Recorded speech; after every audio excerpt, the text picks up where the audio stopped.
Friends, ഇന്ന് ഞാനിവിടെ ഉണ്ടാക്കുന്നത് ഒരു മത്തങ്ങ വൻപയർ എരിശ്ശേരിയാണ്.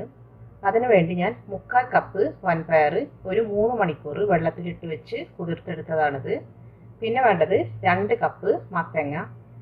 ഇതേപോലുള്ള വെള്ള വൻപയറാണ് ഞാൻ എടുത്തിട്ടുള്ളത്. ഇത് പെട്ടെന്ന് നമുക്ക് കുതിർന്ന് കിട്ടും.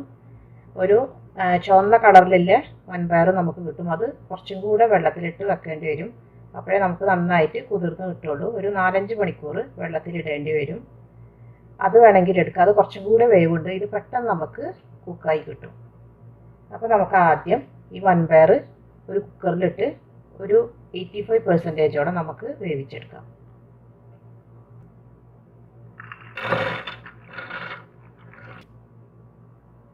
ഇനി ഇതിലേക്ക് ആവശ്യത്തിന് ഉപ്പ് ചേർത്ത് കൊടുക്കാം.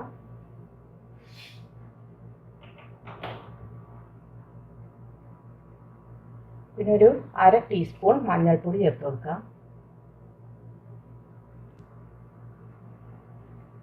പിന്നെ ഒരു 1/2 ടീസ്പൂൺ കുരുമുളക് പൊടി ചേർത്ത് കൊടുക്കാം. കുരുമുളക് പൊടിയുടെ ഫ്ലേവർ ഇഷ്ടമുള്ളവർക്ക് കുറച്ചും കൂടെ ചേർത്ത് കൊടുക്കാം.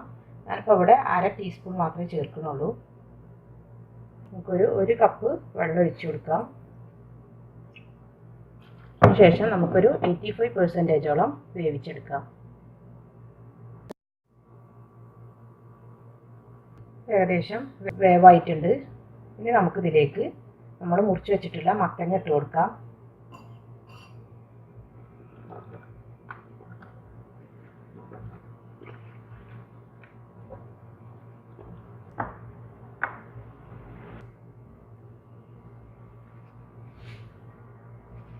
ഇതിലേക്ക് ഒരു 1/4 കപ്പ് വെള്ളം കൂടി ഒഴിച്ച് നമുക്ക് 1 കപ്പ് തേങ്ങ, 1/2 ടീസ്പൂൺ ചെറിയ ജീരകവും ചേർത്ത് ഒന്ന് ക്രഷ് ചെയ്തെടുത്തതാണിത്. നന്നായിട്ട് അരഞ്ഞു പോകണ്ട. ഇതേ ഒരു കൺസിസ്റ്റൻസിയിൽ നമുക്ക് അരച്ചെടുക്കാം. നന്നായിട്ട് വേവായിട്ടുണ്ട്. ഇതൊന്ന് മിക്സ് ചെയ്തെടുക്കാം. ഇതിലേക്ക് നമ്മൾ അരച്ച് വെച്ചിട്ടുള്ള തേങ്ങ ഇട്ട് കൊടുക്കാം. 1 കപ്പ് തേങ്ങയും 1/2 ടീസ്പൂൺ ജീരകം കൂടെ ഒന്ന് അരച്ചെടുത്തതാണിത്. ഇനി ഇത് നന്നായിട്ടൊന്ന് മിക്സ് ചെയ്തെടുക്കാം. ഇതൊന്ന്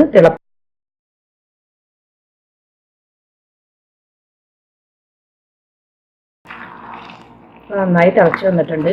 നമുക്ക് ഇതിലേക്ക് താളിച്ചൊഴിക്കാം.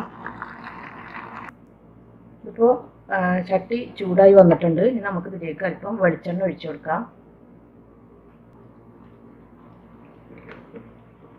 കടുക് ഇട്ട് കൊടുക്കാം.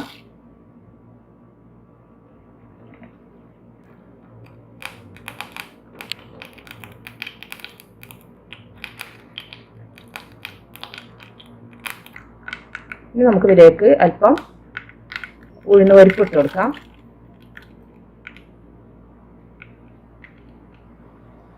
ഉഴുന്നുപരിപ്പ് ഒന്ന് ബ്രൗൺ ആകുമ്പോഴേക്കും കറിവേപ്പില ഇട്ട് കൊടുക്കാം.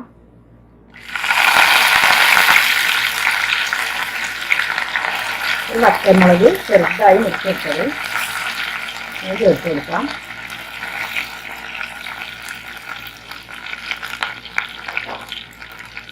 നന്നായിട്ടൊന്ന് ഇളക്കി കൊടുക്കാം. ഇനി ഇതിലേക്ക് ഒരു 3/4 കപ്പ് തേങ്ങ ചിരണ്ടി എടുത്തതാണിത്. അതും കൂടെ ചേർത്ത് കൊടുക്കാം.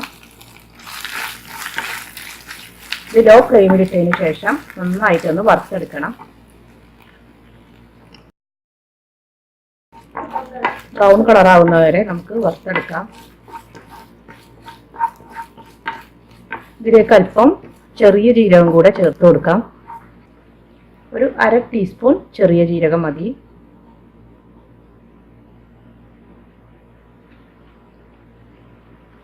ഇതും കൂടെ നന്നായിട്ട് ബ്രൗൺ കളറാവുന്നത് വരെ നമുക്ക് വറുത്തെടുക്കണം.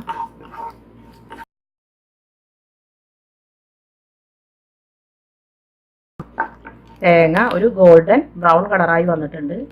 ഈ സ്റ്റൗ ഓഫ് ചെയ്തതിന് ശേഷം നമുക്കിത് നമ്മുടെ എരിശ്ശേരിയിലേക്ക് ഇട്ട് കൊടുക്കാം.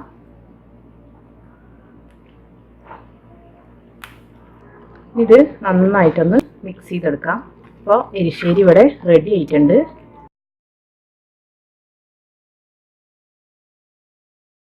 നമ്മുടെ എരിശ്ശേരി ഇവിടെ റെഡി ആയിട്ടുണ്ട്. അപ്പോൾ എല്ലാവരും ഇതൊന്ന് ട്രൈ ചെയ്ത് നോക്കണം. ഇനി അടുത്ത റെസിപ്പിയുമായി വരുന്നത് വരെ താങ്ക് യു.